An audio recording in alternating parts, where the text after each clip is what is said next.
आपल्याला आपल्या मार्गावर प्रकाश हा दिसतो आणि आपण कुठे जात आहोत आपल्याला त्याचे वचन जे आहे ते दिव्यासारखे आहे आणि आपल्या मार्गावर प्रकाशासारखे आहे. तर म्हणून आपल्याला त्याचे वचन जेव्हा आपण वाचायला लागतो त्यावेळेला आपण त्या प्रकाशामध्ये येतो आणि म्हणून आपल्याला त्याचं वचन जे आहे ते वाचत राहणं फार गरजेचं आहे. जेव्हा आपल्याला अंधकारामधून काढण्यात येतं आणि आपण जेव्हा प्रकाशामध्ये येतो त्या प्रकाशामध्ये चालत राहण्यासाठी आपल्याला त्याच्या वचनांवर मनन करणं फार गरजेचं आहे. कारण त्याचं वचनच आपल्या पावलांकरिता दिव्यासारखं आहे आणि आपल्या मार्गावर प्रकाशासारखं आहे. आणि म्हणून आपण जेव्हा त्याचं वचन वाचतो त्यावेळेला आपल्याला कळतं की आपण या अंधकारामध्ये का होतो. त्या वेळेला आपल्याला कळतं आपण एवढं कर्जामध्ये का होतो.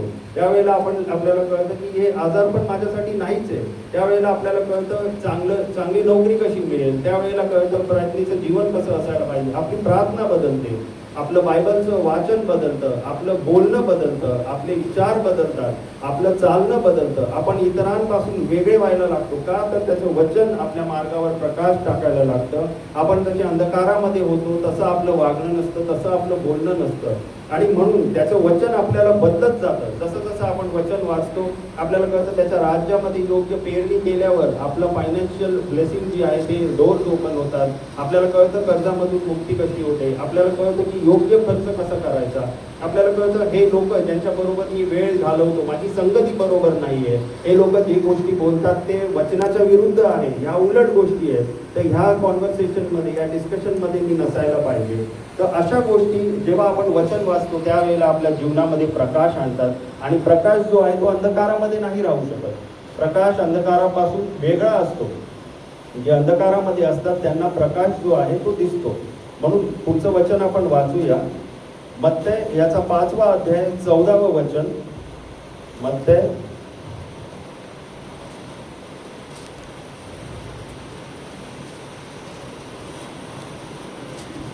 तुम्ही जगाचा प्रकाश आहात. डोंगरावर बसलेले नगर लपत नाही. हो, तुम्ही जगाचे प्रकाश आहात आणि डोंगरावर बसलेले नगर लपत नाही. तर आपण जगाचे प्रकाश आहोत. आपण कधी जगाचे प्रकाश होणार. ज्या वेळेला आपण येशूला त्याच्या मागे येशूच्या जेव्हा मागे आपण चालू त्याच्या आज्ञा पाळू त्याचा स्वभाव आपल्यामध्ये येईल त्यावेळेला आपण जे आहे प्रकाश म्हणून या जगासाठी आपला उपयोग प्रभूला करता येईल. आणि म्हणून आपल्याला प्रकाशमय होणं फार गरजेचं आहे. नुसतं आपल्या जीवनासाठी प्रकाश मिळवून आपण फक्त प्रकाशामध्ये चालून आपल्याला काही उपयोग नाही. तर प्रभूची ही इच्छा आहे की जसं त्याने आपल्याला प्रकाशमय केलंय आपल्याला पर्वतावर डोंगरावर उंच ठिकाणी त्यांनी आपल्याला स्थापित करावं आणि त्याचा प्रकाश जो आहे तो सर्वांनी पाहावा. का तर सर्वांनी त्याच्याकडे यावं. कारण जे अंधकारामध्ये आहे ते त्या प्रकाशाला पाहतील. आपल्याला जसं आपण कुठल्या हायवे मधून जातो पुण्याला आपण जेव्हा जातो टनल मधून जेव्हा अंधार असतो पण ह्या कोपऱ्यातून आपल्याला त्या कोपऱ्याचा जो प्रकाश आहे तो दिसतो. या कोपऱ्यातून आपल्याला कळतं की त्या कोपऱ्यामध्ये तिकडे जो आहे प्रकाश आहे तिथे आपल्याला बाहेर पडायचं. तर तसंच आपलं जीवन जे आहे ते इतकं प्रकाशमय असायला पाहिजे की आपल्या जीवनाच्या द्वारे लोकांना जे अंधकारामध्ये आहे लांबून जसं तर आपल्याला दुसऱ्या कोपऱ्यामध्ये दिसतं तसंच इतर लोक जे अंधकारामध्ये आहे त्यांनी लांबून आपल्या प्रकाशाकडे पाहायला पाहिजे. आणि त्यावेळेला ते लोक जेव्हा आपल्याला पाहतील आपलं बोलणं जेव्हा पाहतील आपलं वागणं जेव्हा पाहतील ते बघतील की हे लोक इतरांपेक्षा वेगळे आहेत. पवित्र आत्म्याची फळं जी आहे ती जेव्हा आपल्या जीवनामध्ये येते आपल्या स्वभावामध्ये येते ती नम्रता येते. जसे इतर लोक कुरकुर करतात आपल्यामध्ये एक शांती असते. इतरांसारखं आपण कुरकुर करणारे होत नाही. आपल्याला आपली शांती कोणी घेऊ शकत नाही. आपला आनंद कोणी घेऊ शकत नाही. लोक त्या प्रकाशाकडे पाहतात. जेव्हा ते लोक आपल्याकडे पाहतील की ते लोक विचार करतील की हे लोक या परिस्थितीमध्ये एवढं अंधकारमय परिस्थिती आहे. आज जेव्हा वॉर चालू आहे तिकडे युद्ध चालू आहे त्या ठिकाणी आणि भरपूर प्रॉब्लेम्स चालू आहे. आता मी शिपिंग इंडस्ट्रीमध्ये आहे तर शिपिंगचे तर खूप प्रॉब्लेम आहे कारण तिकडे कुठलीच शिप जाऊ शकत नाही. लोकांनी जे कंटेनर पाठवले ते मध्ये अडकलेले आहे किंवा त्यांना पाठवायचे पण ते पाठवू शकत नाही. फार अंधकारमय सिच्युएशन आहे. पण त्यामध्ये आपल्याला प्रकाशमय मी त्यांच्यासारखीच कुरकुर करत बसलो की काय होणार आणि काय नाही तर मग त्यांच्यात आणि माझ्यामध्ये फरक नाही राहणार. पण या परिस्थितीमध्ये मला जे आहे योग्यरित्या बोलायचं आहे. मी त्यांच्यासारखं बोलून चालणार नाही. तर लोकांना तो प्रकाश दिसला पाहिजे की अरे एवढी परिस्थिती खराब आहे पण हा ह्याची शांती तशीच्या तशी आहे, ह्याचा आनंद तसाच्या तसा आहे, ह्याचं बोलणं आपल्यासारखं नाही आहे, ह्याच्यामध्ये काहीतरी वेगळं आहे. त्या अंधकारामधून ते जेव्हा आपल्याला त्या प्रकाशामध्ये पाहतील तेव्हा ते नोटीस करतील की ह्यांच्यामध्ये काहीतरी वेगळं आहे. हा प्रकाश आपल्या जीवनामध्ये असणं फार गरजेचं आहे. आणि आपण पुढचं एक वचन वाचूया, लूक 11:33.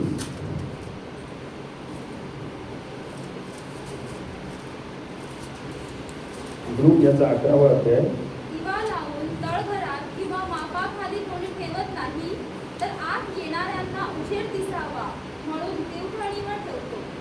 दिवा लावून आपण काय करत नाही, मापाखाली किंवा तळघरामध्ये ठेवत नाही. दिवा लावणं म्हणजे याचा उद्देश काय असतो की सर्वांना त्याचा प्रकाश दिसावा, आणि म्हणूनच दिवा लावला जातो.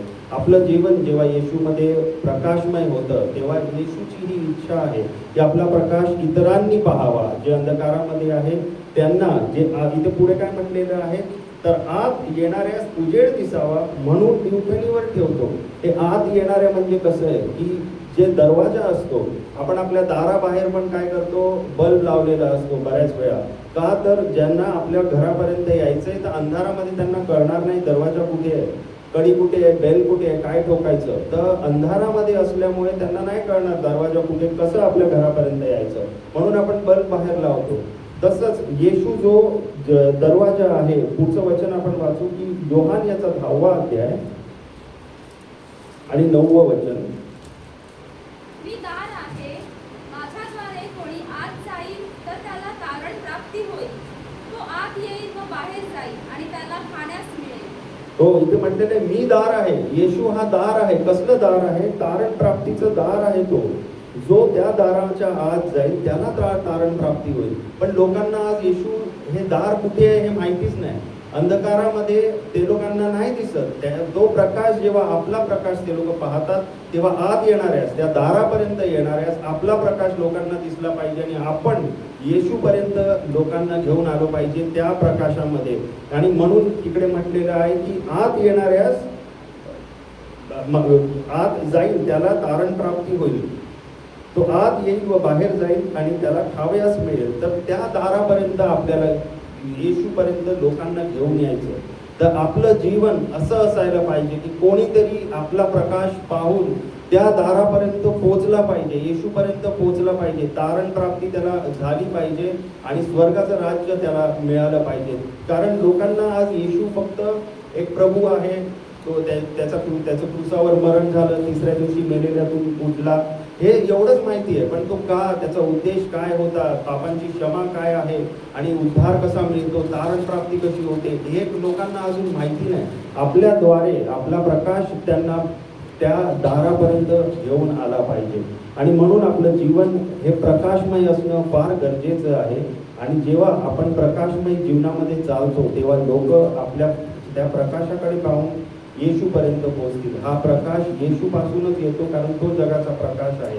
जोपर्यंत आपण त्याच्या आज्ञा पाळत नाही, जोपर्यंत आपण त्याच्या स्वभावामध्ये वाढत नाही, तोपर्यंत आपल्यामध्ये तो त्याचा प्रकाश दिसू शकत नाही.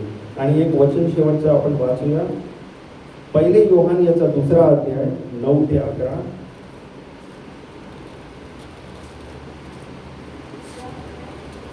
दुसरा अध्याय 9 ते 11. मी प्रकाशात आहे, मी प्रकाशात आहे असे म्हणून जो आपल्या बंधूचा द्वेष करतो तो अजून अंधारातच आहे. आपल्या बंधूवर प्रीती करणारा प्रकाशात राहतो आणि त्याच्या ठाई अडखळत नसते. पण आपल्या बंधूचा द्वेष करणारा अंधारात आहे व अंधारात चालतो. तो कोठे चालला आहे हे त्याचे त्यालाच कळत नसते, कारण अंधाराने त्याचे डोळे आंधळे केलेले आहेत. कळलं? हे वचन जे आहे की आपण प्रकाशामध्ये आहोत हे बऱ्याच लोकांना वाटतं. बरेच लोकांना वाटतं आम्ही समृद्ध आहोत, आमच्याकडे सर्व काही आहे, आजार नाही, घर नाही, काही घर आहे, गाडी आहे, सर्व काही आहे, फॅमिली लाईफ चांगलं आहे, सगळं काही चांगलं आहे. पण ह्या सगळ्यामध्ये जर तो आपल्या बंधूचा द्वेष करत असेल तर तो अजून अंधारातच आहे म्हटलेलं आहे. तर हे फार महत्त्वाचं आहे आपल्यासाठी की सर्व गोष्टी असतील तर असं नाही समजू शकत आपण की आपण प्रकाशामध्ये आहोत. जर आपण आपल्या बंधूचा जर द्वेष करतो आणि आपण त्याच्यावर प्रीती करत नाही. इथे म्हटलेलं आहे आपल्या बंधूवर प्रीती करणारा प्रकाशात राहतो. तर सर्व गोष्टी आपल्याकडे असून पण जर आपण आपल्या बंधूवर प्रीती करत नाही तर आपण प्रकाशात नाही, आपण अंधकारामध्ये आहोत. आणि इथे पुढे म्हटले की अंधाराने त्याचे डोळे आंधळे केलेले आहे, तो कुठे चाललाय त्यालाच त्याचं माहीत नाही. जसं मी म्हणालो ना, अंधारात आपण जेव्हा चालतो आपल्याला कळत नाही आपण कुठे चाललोय. तसंच ह्या गोष्टी फार महत्त्वाच्या आहेत की ज्याला वाटतं की मी प्रकाशात आहे त्याला जाणून घेण्याची गरज आहे की मी खरंच प्रकाशात आहे का, की असं कुठलं कारण आहे अजूनही की ज्याच्यामुळे मी अंधकारामध्ये आहे. कारण अंधकारामध्ये असल्यावर डोळे जे आहे आपले आंधळे झालेले असतात आणि आपल्याला पुढचा मार्ग कळत नाही. तर हे एक फार महत्त्वाचं वचन आहे की आपल्याला आपल्याला प्रकाश मिळाला, येशू कळाला, उद्धार झाला, आपण बायबल वाचतो, प्रार्थना करतो, हे सर्व चांगलं, प्रमोशन मिळालं, चांगली नोकरी मिळाली, लग्न झालं, सगळं झालं. पण एक कुठल्या व्यक्तीवर बऱ्याच वर्षापासून आपला द्वेष आहे, आपण त्याच्यावर प्रीती करत नाही, तर अजूनही तो व्यक्ती अंधारातच आहे असं वचन सांगतं. म्हणजे तो स्वतःला फसवतो आणि तो अंधारात आंधळ्यासारखाच चालत आहे. ह्या सगळ्या गोष्टी कधी त्याच्यापासून काढल्या जातील आणि तो एका क्षणामध्ये प्रकाशातून अंधकारामध्ये येईल, त्यालाही कळणार नाही. तर आपल्याला फार महत्त्वाचं आहे की आपलं जीवन जे आहे ते प्रकाशमय होणं. आपण अंधकारात राहून कोणालाही अंधकाराच्या बाहेर आणू शकत नाही. पहिले आपलं जीवन जे आहे ते प्रकाशमय होणं गरजेचं आहे. की लांबून पण जसं मी म्हणालो की एका टनलच्या कोपऱ्यापासून तिकडचा कोपरा बरोबर स्पष्ट दिसतो की तिकडे तो प्रकाश आहे, आपल्याला तिकडे बाहेर पडायचं. तसंच जे अंधकारामध्ये त्यांनी लांबून त्या अंधकारातून आपला प्रकाश पाहिला पाहिजे. त्यांना कळालं पाहिजे आपल्याला या अंधकारातून बाहेर काढणारा हा तो व्यक्ती आहे, ह्याचं जीवन हे प्रकाशमय जीवन आहे. आपलं जीवन लोकांना येशूकडे आणणारं, लोकांना त्या दारापर्यंत आणणारं असं जीवन असणं गरजेचं आहे की त्यांच्या मार्गावर जो अंधकार आहे तो आपल्याद्वारे दूर व्हावा. आपण प्रार्थना करूया. हालेलुया. प्रभू धन्यवाद करतो आजच्या या वचनासाठी. प्रभू तू तुझ्या वचनांच्या द्वारे बोललेला आहेस, हा आमचा विश्वास आहे.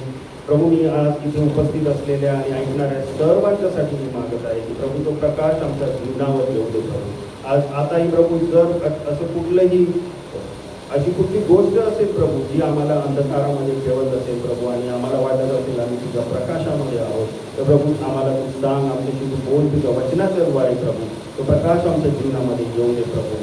आणि मी सर्वांवर घोषित करतो की आम्ही त्या प्रकाशासारखे व्हावे की ज्याच्याद्वारे लोक तुझ्यापर्यंत येतील, त्या दारापर्यंत येतील प्रभू, जो तारण प्राप्तीचा दार आहे प्रभू. आमचा प्रकाश सर्व ठिकाणी बसू दे प्रभू आणि सर्वांनी आमच्या प्रकाशाकडे पाहून तुझ्याकडे यावं असं तू होऊ दे. इथून तुझी वेळ तुझ्या हाती देतो, येशूच्या सामर्थी नावामध्ये मागत आहे. आमेन.